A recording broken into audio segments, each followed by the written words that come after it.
Sabe, nós temos que olhar para uma cruz e uma cruz vazia, porque Jesus já não está nela mais, Ele ressuscitou, amém? Vocês creem nisso?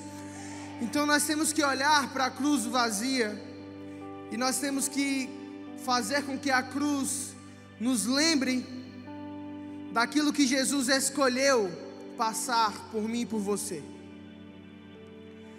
Sabe, nós temos que lembrar de tudo que Jesus passou, de tudo que Jesus sofreu e que Ele escolheu fazer isso por mim e por você.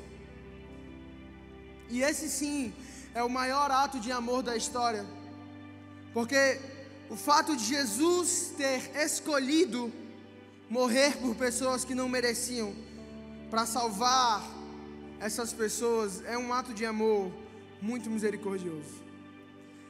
Israel esses dias está em guerra, está passando por uma guerra contra um grupo de terroristas chamado Hamas, e o Espírito Santo me levou a ter compaixão por esse grupo terrorista. Isso é algo que possa parecer estranho para você, mas se nós formos parar para pensar, Jesus morreu por eles também. E Jesus, quando morreu por nós, nós éramos transgressores, assim como eles estão sendo. Porque quem faz essa divisão de pecadinho e pecadão somos nós. Mas para Deus todo pecado é pecado. Então o Espírito Santo me comoveu para orar por eles, para que o entendimento chegue no coração, na mente deles.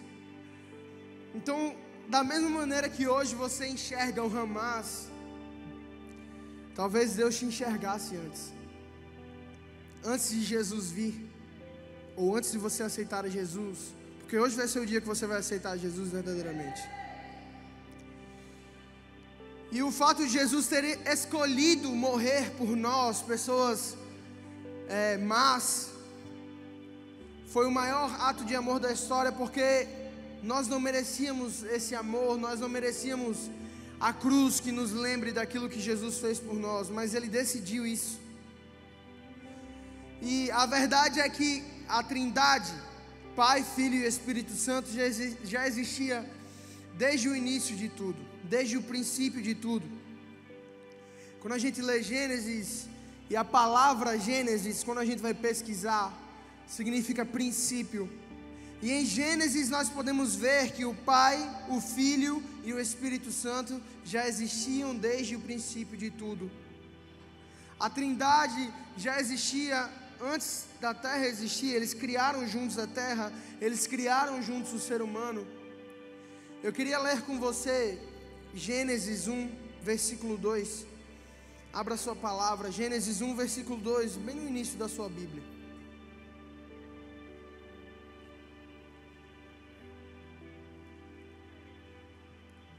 Gênesis 1, versículo 2 diz assim: a terra era um vazio, sem nenhum ser vivente, e estava coberta por um mar profundo. A escuridão cobria o mar, e o Espírito de Deus se movia por cima da água. Ou seja, aqui é o Espírito Santo. Era Deus e o Espírito Santo. E no verso 26, lá na frente de Gênesis 1 mesmo, diz assim: também disse Deus: façamos o homem à nossa imagem, conforme a nossa semelhança. Tenha ele domínio sobre os peixes do mar, sobre as aves dos céus, sobre os animais domésticos, sobre toda a terra e todos os répteis que rastejam pela terra. Ou seja, a palavra façamos é no plural. Você concorda comigo? Já estudou português? Amém, aí. Professor de português gritou aí. O plural mostra que a Trindade ela já existia, Pai, Filho e Espírito Santo. Isso aqui que a gente leu mostra que a Trindade sempre existiu.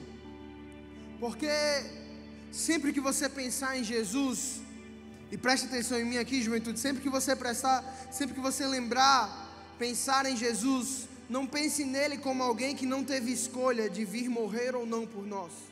Ele teve a escolha. Jesus escolheu morrer por mim e por você. Ele escolheu vir aqui nos salvar, mesmo sabendo de todas as consequências.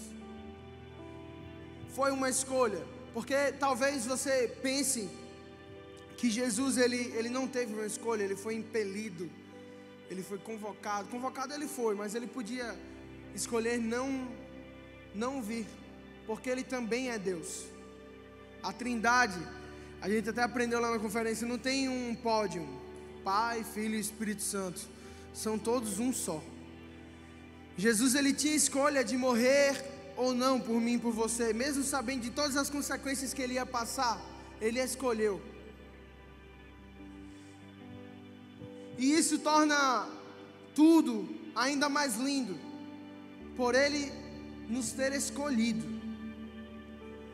Jesus ele te escolheu, essa é a palavra que eu tenho para você essa noite.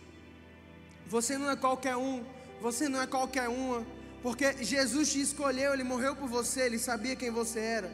Ele sabia que um dia a palavra dele ia alcançar você. Ele sabia que um dia o ato dele de morrer naquela cruz ia alcançar você. E isso torna esse ato de amor ainda mais lindo, porque ele podia não ter morrido por você que não merecia, mas ele escolheu morrer por você. A cruz não era para Jesus, porque ele não tinha pecado algum, entenda isso. A cruz era para mim e era para você. Nós que somos pecadores, nós que cometemos pecados. Sabe o que significava a cruz naquela época? Significava uma vergonha. A crucificação era uma forma de uma pena de morte para ladrões e malfeitores, que Roma colocava, impunha, para os malfeitores, os ladrões morrerem daquela forma. Mas depois de Jesus, a cruz ela tem outro significado. A crucificação ela tem outro significado. Não mais um significado de vergonha, mas sim um significado de redenção. É isso que Deus tem para você. Sabe, talvez a sua vida antes de Cristo, ou talvez você possa estar vivendo essa vida antes de Cristo, é uma vida de vergonha. Mas eu quero dizer para você que o novo significado que Jesus tem para a sua vida é redenção, é perdão dos seus pecados, é uma vida purificada, uma vida gloriosa, uma vida em santidade. Eu posso ouvir um amém? Mas antes de Cristo, a cruz significava essa vergonha. A cruz significava morte para ladrões, para malfeitores. Mas Jesus ele foi parar naquela cruz, ele foi parar na crucificação. Ele estava ali por ser parte de um plano muito maior de Deus para conosco, que é o plano da salvação. Jesus, ao morrer na cruz, ele se torna o ator principal do plano de Deus para a nossa salvação. Como eu já disse, com certeza no céu, antes de vir à terra, Jesus tinha a possibilidade de aceitar ou não o plano de Deus, porque ele também era Deus. Mas ele aceitou vir como homem na terra, para nos mostrar que é possível viver uma vida próxima de Deus. Jesus ele aceita vir como homem, ele não veio como Deus, porque entenda uma coisa, quando Jesus desce dos céus, ele vem como homem comum, nascido de uma virgem chamada Maria, nascendo como um homem comum.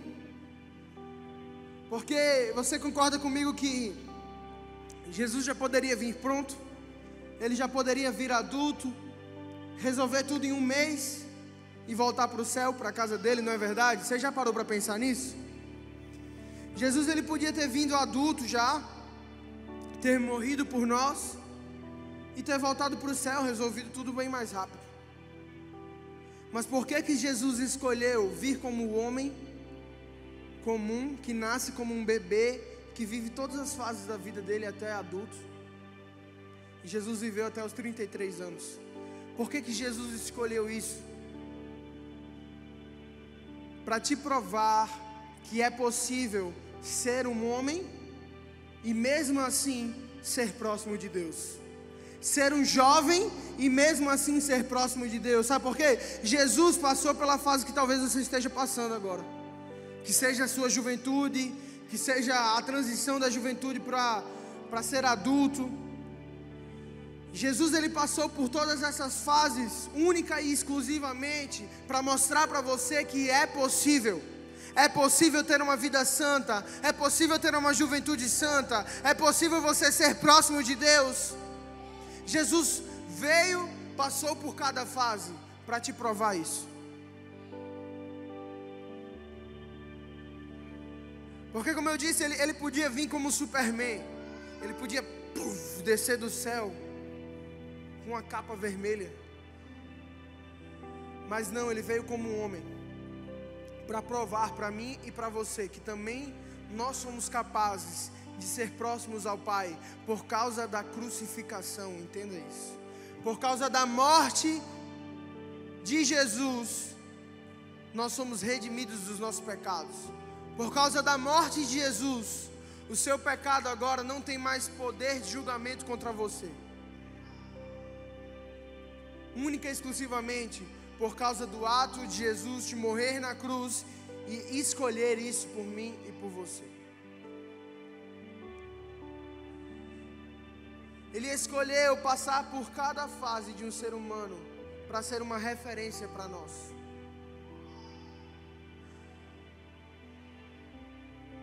Sabe, o que eu acho mais lindo de tudo é que Ele escolheu isso para nos mostrar que é possível, mas Ele também escolheu isso para ser mais próximo de nós. Jesus, Ele vem como homem, Ele passa por cada fase para ser mais próximo de nós, para ficar mais tempo do nosso lado. Hoje eu quero que você entenda um pouco do amor de Cristo por você, porque para mim a cruz representa isso. Quando eu olho para a cruz, eu vejo o amor de Cristo por mim. Quando eu vejo um filme que tem ali aquela imagem de Jesus sendo chicoteado, Jesus sendo xingado, Jesus sendo crucificado, eu lembro do amor dele por mim, porque ele escolheu passar tudo aquilo por mim, ele escolheu passar tudo aquilo por você. Eu quero que você entenda o quanto ele te ama, o quanto ele quer restaurar a tua vida, o quanto ele quer dar um novo rumo para a sua vida. Mas essa noite você precisa aceitar esse Jesus. Aceitar esse Jesus tão maravilhoso, que escolheu morrer por você, que escolheu te dar a salvação, passar por tudo que Ele passou. Foi por você, foi por mim e foi por você, única e exclusivamente por amor. E além de nos amar tanto, Ele desejou ser próximo de nós. Porque tudo que você está passando, você pode conversar com Jesus, porque Ele passou também. Jovem, presta atenção em mim aqui agora. Tudo que você está passando na sua vida, você pode conversar com Jesus, porque Ele passou também. A idade que você tem agora aqui, Jesus também já teve. Não estou vendo ninguém aqui acima dos 33, só o Rodrigo, e o Wendel. Mas tudo o que você estiver passando na sua vida, Jesus Ele já passou. Então em suas orações, fale com Jesus o que você tem passado e Ele vai te ajudar. Eu posso ouvir um amém? Fala com Jesus o que você tem passado, as suas angústias, os seus sentimentos, talvez as suas dúvidas, talvez aquilo que te fez paralisar. Conversa com Jesus em oração e Ele vai ser a solução para os seus problemas. Jesus é a solução para todos os nossos problemas. Diferente da religião. Sabe, a religiosidade era algo que tomava conta de tudo na época. Então, igrejas assim como a nossa não existiam, porque existia aquela religiosidade que era o que tomava conta. Os fariseus era quem ensinava sobre a Torá, que eram os 5 primeiros livros da Bíblia. E então as pessoas não conseguiam viver de maneira plena aquilo que a religião pregava, porque era impossível, entenda. A religião, ela te fala algo que é impossível você viver. Então até os próprios fariseus, As próprias pessoas que pregavam a religião não conseguiam viver de maneira plena, porque a religião te aprisiona. A religião te deixa preso, a religiosidade, que é um pecado, faz com que você não veja um palmo à sua frente. E eu não estou querendo aqui pregar sobre a super graça, não é isso que eu estou falando para você. Mas eu estou falando para você que enquanto a sua mente não deixar de ser uma mente religiosa, você não vai conseguir ver um palmo à sua frente, você não vai conseguir amar como Jesus amou. Enquanto a nossa mente for religiosa, a gente não consegue entender o amor de Cristo por nós e pelo próximo. Porque a religião cega, a religião te aprisiona, e era isso que acontecia com os fariseus. Eles tinham conhecimento da palavra, eles liam, eles conheciam como ninguém, porque passaram a vida toda só estudando. Para você que não conhece da cultura de Israel, os fariseus, os rabi, eles são separados desde criança, só para conhecer e estudar a palavra. Então não existe ninguém que conheça mais a palavra do que um rabi. E na época de um fariseu, não tinha ninguém que conhecia mais a palavra. Mas mesmo tendo tanto conhecimento, eles eram cegos e pobres de espírito. Porque a religiosidade faz isso com você. Te trava, te aprisiona. Mas a única coisa que liberta é a palavra de Jesus. A palavra de Jesus é o que salva. A palavra de Jesus é o que nos liberta. A palavra de Jesus é o que nos cura. A palavra de Jesus é o que nos traz salvação. A palavra de Jesus é o que traz salvação ao perdido. E essa noite essa palavra quer alcançar o seu coração. Essa noite essa palavra que traz cura, que traz redenção, que traz salvação, quer entrar no seu coração como uma flecha, porque Ele quer você essa noite. Deus não quer mais ver você vivendo uma vida dúbia, porque Jesus não morreu por você para que você viva uma vida dúbia. Ele quer você 100% para Ele. Porque o ato de morrer na cruz, a crucificação, deu esse poder a Jesus. Ele pode ter você por completo, porque Ele morreu por você. Ele deu a vida dele por você. Ele quer você, mas Ele quer você para talvez tirar as escamas da religiosidade dos teus olhos, para fazer você amar as pessoas, para fazer você sentir o amor que Ele sente pelas pessoas. E eu queria ler com vocês uma passagem que está em João 3. A gente vai ler do verso 1 até o 21. Tudo isso que eu estou falando aqui, Jesus nos ensina na palavra. Porque nós temos que ler a palavra, nós temos que conhecer a palavra, mas nós temos também que ser guiados pelo Espírito. Nós não podemos ser apegados a só um ou a só outro. Nós temos que ter os dois, a palavra e o Espírito. Era isso que Jesus tinha. Em João 3, verso 1 diz assim: havia um fariseu chamado Nicodemos, que era líder dos judeus. Uma noite ele foi visitar Jesus e disse: Rabi, nós sabemos que o Senhor é um mestre que Deus enviou, pois ninguém pode fazer esses milagres se Deus não estiver com ele. E Jesus respondeu: eu afirmo ao Senhor que isto é verdade. Ninguém pode ver o reino de Deus se não nascer de novo. E Nicodemos perguntou: como é que um homem velho pode nascer de novo? Será que ele pode voltar para a barriga da sua mãe e nascer outra vez? E Jesus disse: eu afirmo ao Senhor que isto é verdade. Ninguém pode entrar no céu, ninguém pode entrar no reino de Deus senão nascer da água e do Espírito. Quem nasce de pais humanos é um ser de natureza humana, mas quem nasce do Espírito é um ser de natureza espiritual. Por isso não fique admirado, porque eu disse que todos vocês precisam nascer de novo. O vento sopra onde quer, e ouve-se o barulho que ele faz, mas não se sabe de onde ele vem nem para onde ele vai. A mesma coisa acontece com todos os que nascem do Espírito. Como pode ser isso? Perguntou Nicodemos. E Jesus respondeu para ele: o Senhor é professor do povo de Israel e não entende isso? Pois eu afirmo ao Senhor que isto é verdade. Nós falamos daquilo que sabemos e contamos o que temos visto, mas vocês não querem aceitar a nossa mensagem. Se vocês não creem quando eu falo das coisas desse mundo, como vão crer se eu falar das coisas do céu? Ninguém subiu ao céu, a não ser o Filho do Homem que desceu do céu.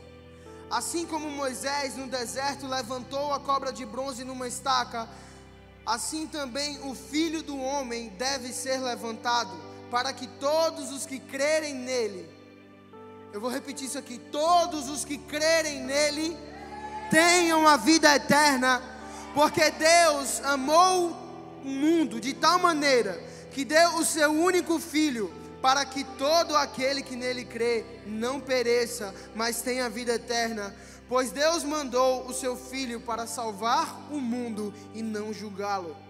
Aquele que crê no Filho não é julgado, mas quem não crê já está julgado, porque não crê no único Filho de Deus. E é assim que o julgamento é feito. Deus mandou a luz ao mundo, mas as pessoas preferiram a escuridão, porque fazem o que é mal. Pois todos os que fazem o mal odeiam a luz e fogem dela, para que ninguém veja as coisas más que eles fazem. Mas os que vivem de acordo com a verdade procuram a luz, a fim de que possa ser visto claramente que as suas ações são feitas de acordo com a vontade de Deus. Gente, esse trecho aqui é muito forte, porque para mim todo o plano de salvação ele está presente aqui em João 3. Nesse trecho Jesus estava falando com um grande fariseu, um doutor da lei, um religioso chamado Nicodemos. E nesse trecho Jesus prega a verdadeira palavra de salvação para aquele homem. E ele por um momento ele não entende, como assim nascer novamente? E ele faz até uma pergunta burra: como pode voltar um homem para a barriga da sua mãe?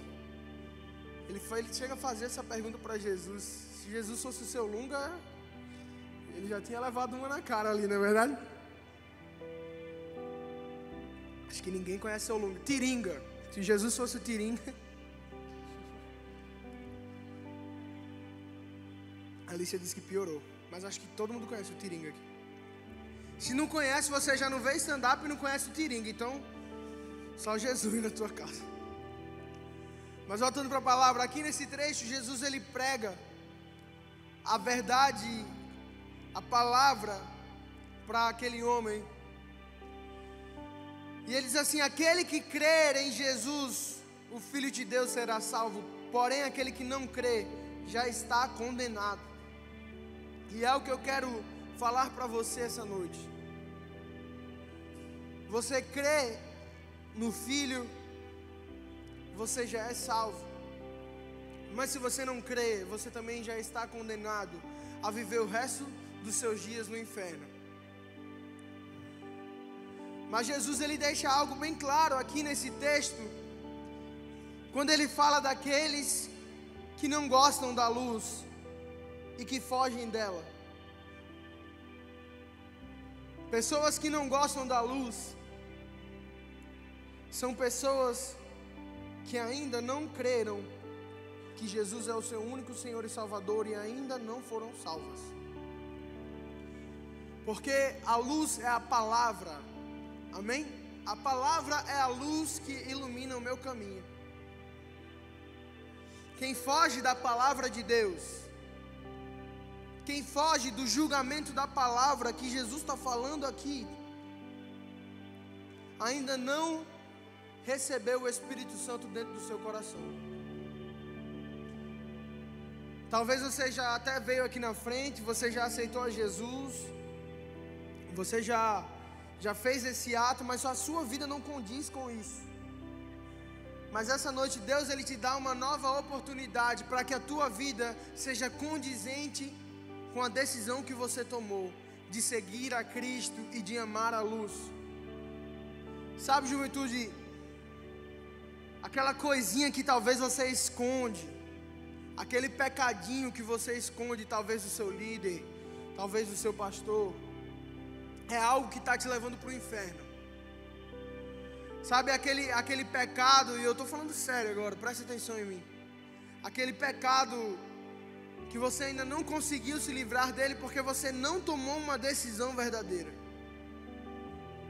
Esse pecado, ele pode estar te levando para o inferno, porque Jesus aqui deixa bem claro, aqueles que amam a luz, fazem questão de estar perto da luz, porque mostra aquilo que ela está vivendo.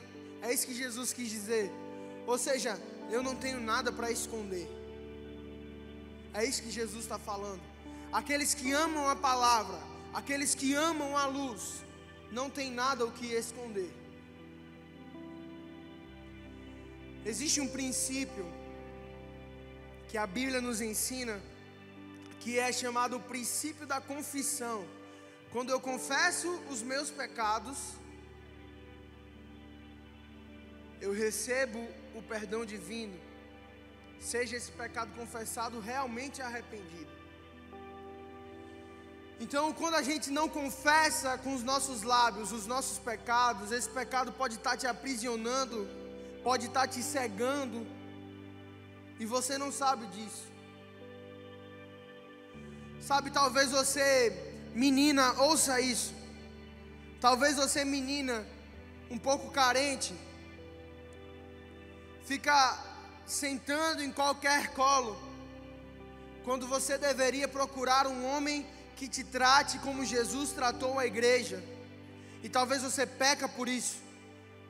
Talvez você peca pela ansiedade de achar um namorado, de ter um homem ali, uma segurança. É isso que a mulher procura no homem. Inclusive, dando um toque para vocês, homens, seja seguro, que a mulher procura segurança no homem. Então talvez você, mulher, talvez peca por isso, por essa ansiedade. Confesse, e na hora certa, um noivo, assim como Jesus é um noivo para a igreja, um noivo vai chegar na sua vida. Eu posso ouvir um amém, meninas que são solteiras?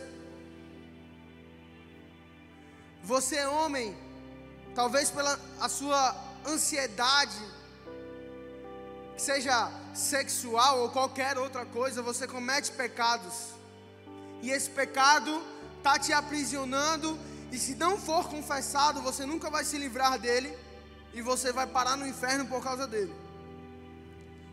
Eu sei que é uma palavra forte, mas é uma palavra que precisa te alcançar essa noite, porque Jesus aqui, ele deixa claro, aqueles que andam na luz, são os que amam a luz, ou seja, são os que amam a palavra, porque não tem nada para esconder. Faça uma autorreflexão essa noite. Será que você tem vivido uma vida escondendo algumas coisas? Ou você tem um relacionamento verdadeiro com Deus, com o seu líder, com o seu pastor, que realmente está gerando uma transformação na sua vida, que realmente está gerando salvação para a sua vida? Você, homem, se arrependa do seu pecado. Você, menina, se arrependa do seu pecado, que pode ser o mesmo. Não quero entrar no seu pecado essa noite, mas se arrependa. Lembre-se do princípio da confissão. Quando eu confesso, quando eu coloco para fora, um peso sai das minhas costas. Eu estava conversando com o Ramon, lá em Campo Grande, sobre um assunto, e eu falei para ele, cara, tem coisas que se você não confessar, que você está percebendo, você acaba caindo no pecado. Só pelo fato de você não ter confessado. Talvez você não esteja nem Talvez você não tenha nem a intenção de cometer aquele pecado, mas você está percebendo as coisas ao seu redor, caminhando para aquilo, e você não confessa para ninguém. Isso, meu irmão, é um laço do diabo para puxar a tua perna, para fazer você tropeçar, para fazer você cair no pecado. A Bíblia nos conta a história de José. E José, ele era o administrador da casa de Potifar. E a Bíblia vai nos dizer que a mulher de Potifar olhou para José e achou ele gatinho. Tipo, viu o boy e ficou maluco assim, tá ligado? Quem já viu um boy e ficou maluco assim? Eu não, lá ele. A Alicia viu um boy e ficou, né, amor? A mulher, mas, vamos lá, né? A mulher de Potifar era casada. Mas ela viu José, e eu imagino José ali no auge da sua juventude, meio marombinho, assim e tal, estiloso, pá. Talvez usava Nike, talvez usava uma camisa Nashville, né?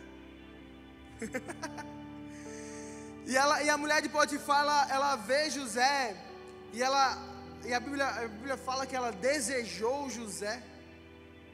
Ou seja, ela quis ter José com ele. Tem uma criança aqui. Ela quis ter José. Todo mundo entendeu. E a palavra fala que um certo dia José, ele estava resolvendo as coisas ali da casa de Potifar, e ele ouve um chamado da mulher de Potifar: José, vem cá. E quando ele chegou no quarto, com certeza ele já viu aquela cena, que eu não preciso relatar para você. Mas ele já viu aquela cena, e a Bíblia fala que ele fugiu. E que ela queria tanto o boy que ela pegou a roupa dele.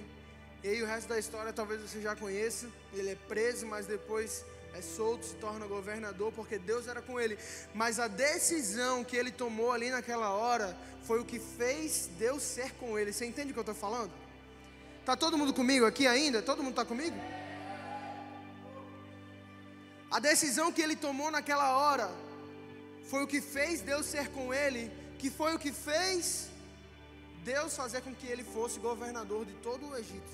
Olha que loucura. E essa decisão, isso aqui que eu já falei para os meninos, essa palavra que eu já dei para os meninos. A decisão de José ali foi de fugir, porque ele não tinha forças para lutar contra aquele pecado. Homem, ouça essa palavra: você não tem força para lutar contra esse pecado. Você que namora,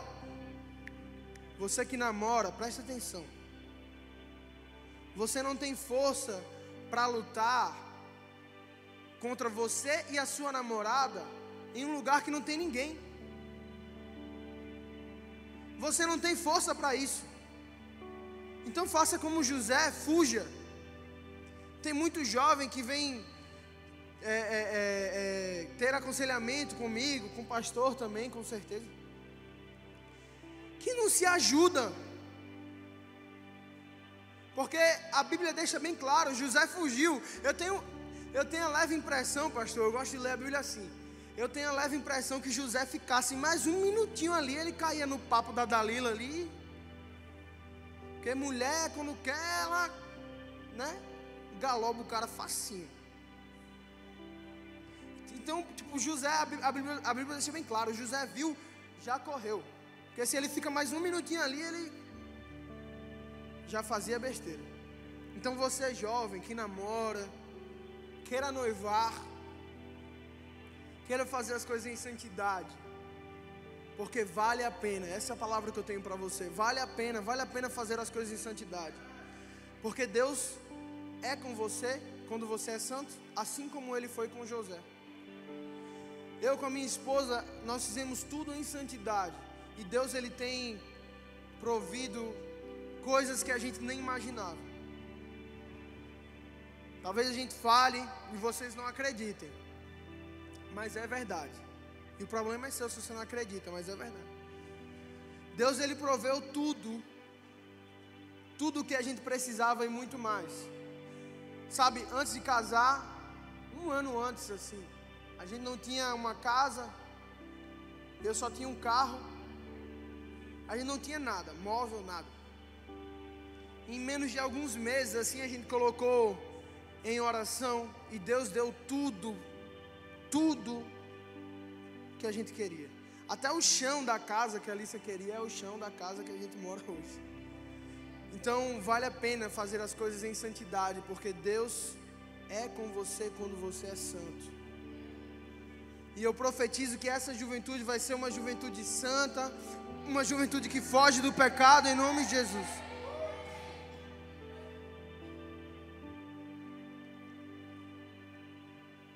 Você vai fugir do pecado assim como José fugiu. Posso ouvir um amém? Então, casal, não fiquem sozinhos em quarto. Não fica sozinho de free house. Você quer sair com a sua namorada, vai no cinema. E vai de Uber, para não fazer besteira dentro do carro. Posso ouvir um amém? Eu não estou falando com nenhuma criança, estou falando com uma criança, ela não está nem entendendo, mas estou falando com nenhuma criança, todo mundo está entendendo aqui. Essa é a palavra de Deus para vocês hoje, amém? Acho que pegou todo mundo, que ninguém falou amém. Amém? Fica um silencinho da morte, né? Fica um silencinho do fiz uma merda, né? Mas Deus, Ele tem o perdão para você essa noite. Lembre-se, o princípio da confissão, meu irmão. Confesse os teus pecados, que seja para o teu líder, que seja para o teu pastor, e você receberá perdão, salvação. Todo o peso do pecado vai ser retirado dos seus ombros. Eu posso ouvir um amém? Porque Jesus, Ele morreu na cruz e Ele fez tudo isso por nós, puramente por amor. Puramente por amor. Mas eu quero que você reflita agora, será que a sua vida tem feito jus ao que Jesus ensinou e fez por nós? Entenda uma coisa, todas as vezes que nós pecamos é como se nós estivéssemos pegando Jesus e crucificando Ele novamente. Todas as vezes que você cai num pecado é como se você estivesse pegando Jesus, crucificando Ele novamente. E como os judeus zombando dele enquanto ele estava crucificado. Coloque isso na sua cabeça. E mesmo assim ele escolhe te amar e fazer tudo de novo por você. Sabe por quê? Porque se fosse preciso, Jesus faria tudo de novo por você. Se fosse preciso, Jesus passaria por todas as humilhações de novo por você. Ele teria apanhado de novo por você. Sabe por quê? Porque Ele te ama. Ele te ama e Ele está aqui hoje para te oferecer uma nova vida. Não mais uma vida imergida em pecados, imergida no peso, mas uma vida de um fardo leve, sem pecados. Uma vida santa, uma vida próxima de Deus. É isso que Ele tem para você essa noite. Creia nessa palavra, juventude. Eu quero que você fale o seu nome bem alto. Agora é para gritar o seu nome bem alto. 1, 2, 3, vamos! Se fosse preciso, Jesus morreria de novo por você. Se fosse preciso, Jesus passaria tudo de novo por você. Sabe por quê? Porque Ele te ama acima de tudo aquilo que você faz. Ele te ama acima de tudo que você já fez. Ele quer te dar uma nova vida, uma nova oportunidade de se reconectar ao Pai. Talvez eu estou pregando essa palavra e você está vivendo os melhores dias da sua vida. Talvez os melhores dias até com Deus. Mas eu quero te falar, Deus ainda tem mais para você. Deus quer ir mais profundo com você. Se você abrir a sua vida cada vez mais, Deus vai ir mais profundo. Porque, meu irmão, o relacionamento que o Espírito Santo quer ter com você não é um relacionamento raso. Ele quer ter um relacionamento profundo com você. Ou talvez também eu possa estar falando aqui e você está passando pelos seus piores dias. Pelos piores dias da sua vida. Mas eu quero te apresentar uma vida melhor. Eu quero te apresentar uma vida plena. E o que eu tenho para te dizer essa noite é que Jesus não desistiu de você. Jesus não desistiu de você. Talvez você já desistiu de você mesmo. Talvez você já desistiu de ser santo. Talvez você está ouvindo essa palavra e está falando: meu irmão, Gabriel está falando um negócio tão utópico para mim que eu não vou conseguir viver. Jesus não desistiu de você. Ele ainda tem para você as mesmas promessas. Jesus ainda tem para você tudo o que Ele prometeu. Por mais que você esteja pensando: o que Gabriel está falando é tão utópico, é tão longe de mim, eu sou tão pecador. Meu irmão, eu quero dizer para você que do jeito que você é pecador, eu sou também. Mas a graça do Senhor me alcançou, porque eu tomei a decisão de deixar a graça do Senhor Jesus me alcançar. Um dia eu ouvi essa palavra, essa mesma palavra, e eu decidi: hoje é o dia que eu não quero mais viver uma vida comum, eu não quero mais viver essa vida que eu estou levando, eu quero viver uma nova vida. Eu entendi que Jesus não desistiu de mim. Entenda essa noite: Jesus não desistiu de você, Jesus não desiste de você, Ele te ama. Jesus é a solução para todos os teus problemas. Sabe por quê? Porque em meio a uma tempestade, Ele faz Pedro andar por sobre as águas. E quando houve ali uma dúvida de Pedro, da parte de Pedro, ele começou a se afogar. Jesus estava lá e estendeu a mão e foi junto com Pedro andando sobre as águas até o barco. Sabe, se uma dúvida fez o teu coração parar, se uma dúvida no teu coração fez você parar no meio do caminho, Jesus hoje está aqui estendendo a mão para você, te fazendo andar por sobre as águas, te fazendo viver uma vida de milagres. Pedro ali, no meio da tempestade, ele vê Jesus, e a Bíblia relata que todos os 12 ali tomam um susto. Mas Pedro, ele era corajoso e ele fala: Jesus, eu quero andar por sobre as águas. Jesus fala: então vem. O que significa isso? Jesus chamando Pedro para viver um milagre. E Pedro, ele desce do barco e imagino que ele foi dando passos assim por sobre a água, tipo meio com medo, porque a Bíblia fala que estava uma tempestade. E ele foi, enquanto ele mantinha os olhos fixos em Jesus, ele foi andando por sobre as águas, vivendo o milagre. Mas teve um momento que bateu a dúvida nele. Eu acho que em vez de olhar para Jesus, ele começou a olhar para a onda que era alta, e ali ele foi se afogando. Talvez é isso que está acontecendo na tua vida espiritual. Enquanto você manteve os seus olhos fixos em Jesus, você vivia milagres, você vivia prodígios, maravilhas. Mas quando você passou a olhar para as coisas, para as distrações do mundo, talvez você começou a se afogar. Mas assim como Pedro viveu, você vai viver também. Jesus está aqui hoje para você, te estendendo a mão e falando: vem cá, vem viver uma vida de milagres comigo, em nome de Jesus, em nome de Jesus. Vem viver uma vida de milagres comigo, vem viver uma vida nova comigo. Deus tem isso para você. É isso o que a cruz tem que lembrar a você. É isso que a cruz tem que fazer você lembrar do sacrifício de amor que Jesus fez por você. É isso que a crucificação vai te lembrar. E que a partir dessa noite, você que talvez se identificou com isso que eu falei, uma dúvida que bateu no seu coração, assim como a dúvida bateu no coração de Pedro, sabe por quê? Ali, Pedro está representando a humanidade, porque nós somos falhos. O único perfeito foi Jesus Cristo. Por isso que ele andou por sobre as águas sem se afogar. Mas Pedro ali, ele se afoga mostrando, sabe, o erro da humanidade mesmo. Mas assim como Jesus estava para Pedro, Ele está para você. A cruz, ela tem que te lembrar isso. A cruz, quando você olhar para a crucificação, quando você olhar para a crucificação de Cristo, quando você olhar para a cruz, você tem que lembrar do quanto Jesus ama você e que Ele escolheu morrer por mim e por você. Que essa palavra ela venha tomar o teu coração. A cruz, ela é a ponte que uniu novamente a humanidade com Deus. O louvor pode vir subindo. A cruz é a ponte que uniu novamente a humanidade e Deus. Uniu a criação com o Criador e nos fez criação plena. Sabe por quê? Porque quando nós andávamos pela terra, e ainda não tínhamos o Espírito Santo, ou seja, você que nunca aceitou a Jesus, anda pela terra sem ter o Espírito Santo, nós somos criações incompletas. Mas a partir do sacrifício de Jesus Cristo, a partir da morte dele na cruz e ressurreição, nós passamos a ser obra completa do Pai. Porque todo aquele que confessa com seus lábios que Jesus é o Senhor, tem o Espírito de Deus dentro do seu ser. Ou seja, obra completa do Pai.